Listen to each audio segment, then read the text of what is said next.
Olá, eu sou o professor Antônio André e essa é a professora Juliana. Nós estamos criando aqui essa série que a gente está chamando de O Casamento entre a Estratégia e a Liderança.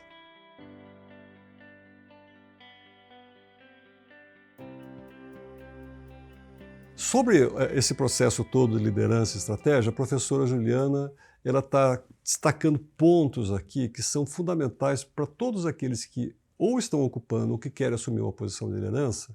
São pontos fundamentais que ele tem que desenvolver. Qual é o ponto que a gente vai tratar agora nesse capítulo, professora Juliana? Hoje nós vamos falar sobre liderança transformacional. Como nós já falamos anteriormente, existem vários tipos de liderança. Uma vez que você já se tornou gestor, você vai encontrar qual o seu melhor estilo, onde você gostaria de estar, será que tem aderência com a minha empresa? Vamos conhecer hoje sobre 5 passos que estão relacionados a uma liderança transformacional. Vamos ao primeiro passo. Questão de liderança transformacional. Criar uma visão compartilhada. Essa daqui é para você que vai liderar com uma equipe junto, nessa cocriação, nessa colaboração, nesse compartilhamento. Se a sua empresa tem essa visão estratégica de trabalhar em equipe, cocriando, né, que implica uma criação conjunta, essa liderança é para você. Então essa questão compartilhada aqui tem a ver com essa visão clara, inspiradora para o futuro, que tem a ver com a questão da estratégia. Conta um pouco, professor. Você sabe que, olha, esse ponto é um ponto muito bom. Eu acho que ele tem a ver muito assim com o perfil de cada um, né? Como você está dizendo, existem diferentes tipos de líderes, né? Eu gosto muito disso. Ou seja, quando eu tenho alguma coisa, alguma inovação que eu quero tratar, muitas vezes eu chego, reúno a minha equipe e falo para eles assim, tá vendo, eu fiz um desenho aqui, olha, tá aqui uma coisa que eu estou pensando. Muitas vezes isso pode ser um curso novo, sabe assim, alguma coisa aqui na empresa que eu estou pensando em mudar. E aí eu reúno a equipe e falo assim, olha, eu estive pensando nisso aqui, ó. O que eu gostaria? Eu gostaria que vocês detonassem isso que está escrito aqui, criticassem o que está escrito aqui com toda a liberdade. Mas o que a gente tem que fazer? No final dessa nossa conversa, nós temos que ter um desenho novo que seja melhor do que isso que eu estou trazendo. E isso a gente pode fazer quantas vezes for necessário. Até que a gente chegue no momento que a gente tem um desenho que ele é um desenho onde todo mundo teve a chance de colaborar. Todo mundo teve a chance de participar, de opinar. E a hora que o desenho está pronto, né, eu fico olhando para as pessoas, eu falo, é isso que nós vamos fazer? As pessoas falam, é isso. Então agora nós vamos testar isso para ver se isso de fato vai funcionar na prática. Tá certo? Aí é a prática que vai mostrar. Mas aí o que acontece? Como todo mundo participou da criação daquilo, essa cocriação que você falou, as pessoas não detonam aquilo que elas ajudaram a criar, tá certo? Então a ideia é essa, é que todo mundo participe, que todo mundo tenha uma voz ativa naquilo, traga contribuições, porque assim você consegue o comprometimento dessas pessoas. Então o primeiro passo foi crie uma visão compartilhada. O nosso segundo passo é incentive o crescimento e desenvolvimento da sua equipe. Como essa empresa onde você está, se a sua empresa tem essa visão de crescimento já no longo prazo, é porque essa empresa quer ir além. Não economize, invista na sua equipe, porque não é só crescimento e desenvolvimento. O terceiro passo, que daí vem com a questão da estratégia, é evolução. A empresa vai sair de um patamar X para ir para um Y, é isso que ela está visando. Então, não economize, ajude no desenvolvimento da sua equipe, seja por cursos, desenvolvimento, capacitações e outros aprendizados, palestras. Aliás, você trabalha muito com palestra, né, professor? Conta um pouco, por que esse tipo de incentivo? Você vê, você trouxe um ponto aí fundamental, né? Ou seja, o desenvolvimento da equipe, né? Ou seja, muitas vezes, eu acho que qualquer gestor gostaria de ter um dream team, né? Um time dos sonhos na sua equipe. Só que nem sempre isso é possível. Então, qual é a motivação importante para esse gestor? É que ele desenvolva os recursos que ele tem. É por isso que nós somos professores da FGV, nós damos treinamento, nós damos palestra, a gente já atua como consultores, como conselheiro. Exatamente para quê? Para desenvolver pessoas, para formar essas pessoas. Então, um bom time, certamente, ele é resultado de uma dedicação do líder. O líder precisa se dedicar para cada um deles, ajudar a ensinar, proporcionar oportunidades de aprendizado e de treinamento. Né? Por quê? Porque a gente até vai falar um pouco mais para frente sobre isso. Né? Se eu perguntar para você agora, o que você sabe, é muito provável que você diga alguma coisa que você vivenciou, que você experimentou.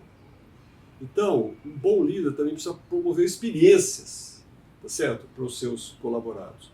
Por exemplo, você, trabalha numa empresa que tem uma equipe de vendas e essa pessoa, você atua, por exemplo, na área de produção. Por que você não pega um dos seus colaboradores e põe para sair um dia ou dois com os vendedores na rua?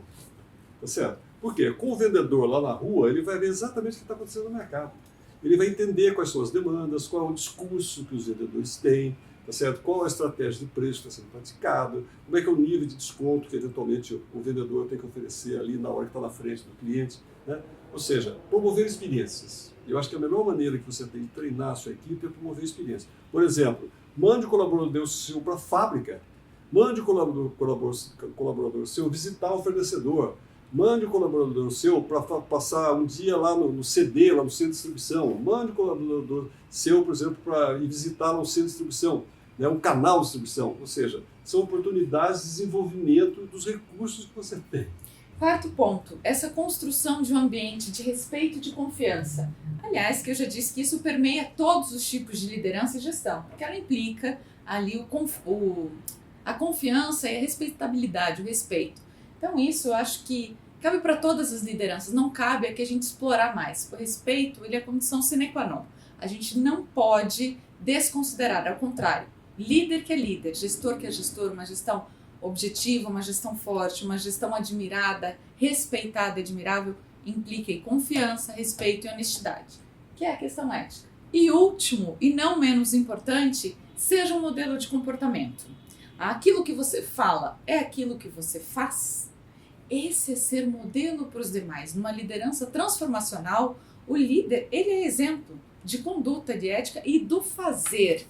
Ele desenvolve a equipe para que a própria equipe seja apta e responsável também para desenvolver outros. E aqui a gente tem um círculo virtuoso no desenvolvimento como um todo, obedecendo ali os critérios dessa estratégia desse tipo de empresa. Confere? Você sabe que eu fui convidado para ser o keynote speaker, né?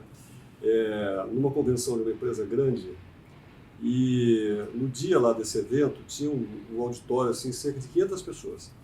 E quem veio abrir esse evento foi o dono da empresa, o filho do fundador da empresa. E essa empresa, entre outras coisas, entre tantas outras coisas, ela tem uma das maiores empresas da área de transporte interurbano de pessoas e de caminhões no Brasil. E o dono da empresa abriu dizendo o seguinte: olha, nós aqui na nossa empresa, nós não vamos ganhar dinheiro com o suor dos nossos passageiros. Não. O passageiro entra, vai lá no guichê e compra uma passagem nossa para ser transportado do Rio de Janeiro para Fortaleza, e ele vai no ônibus nosso de primeira, com ar-condicionado perfeito. Ele vai pagar o mesmo preço que ele iria num ônibus não tão bom e talvez até no ônibus sem ar-condicionado. Sabe por quê? Porque nós não vamos ganhar dinheiro com o suor dos nossos passageiros. Ele falou assim: nós temos aqui uma das maiores frotas de transportes de carga do Brasil, e somado a todos os motoristas que nós temos nos nossos ônibus, que é uma das maiores frotas do Brasil, nós temos aqui o Instituto Sono dentro da nossa empresa. E por que nós temos o Instituto Sono? Porque nós temos que monitorar o sono dos nossos motoristas, porque eles, quando pegam o rolante de um caminhão para transportar produtos que nos foram confiados, ou pessoas, né, com as quais a gente tem a responsabilidade de transportar em segurança até o seu destino, esse motorista ele tem que estar descansado. Ele tem que assegurar que ele dormiu a quantidade necessária para que ele possa desempenhar a tarefa dele de forma ativa e cuidadosa. Então, aqui na nossa empresa, nós não vamos ganhar dinheiro com o sono dos nossos motoristas. O que ele estava falando? Ele estava falando dos valores da empresa. Nós estamos falando da cultura da empresa dele. A cultura de uma empresa, ela, acima de tudo, ela acontece pela atitude, pelo comportamento dos líderes da empresa. Então você trouxe um ponto aí que eu acho espetacular, né? Essa liderança pelo comportamento, pela atitude. E eu acho que isso é absolutamente fundamental. Olha que interessante. Professor, eu vou te propor algo agora. Você acabou de falar sobre cultura. Vamos sair um pouco do script agora e falar sobre cultura? Então, nosso próximo tópico vai ser sobre curiosidades, aspectos culturais, aqui alguns contrastes, talvez alguns impactos culturais, o que isso pode representar para uma liderança e para o líder quando vivencia isso, E o que é isso também para a estratégia da empresa? Hoje, nós falando de empresas globais, multinacionais, onde as pessoas precisam transitar por esses países e trabalhar sobre diferenças culturas. Então, acompanhe aí nossa próxima série, onde nós vamos falar sobre cultura. Se você gostou, compartilha, comente, se você se identificou. Queremos saber mais. Faça seu comentário.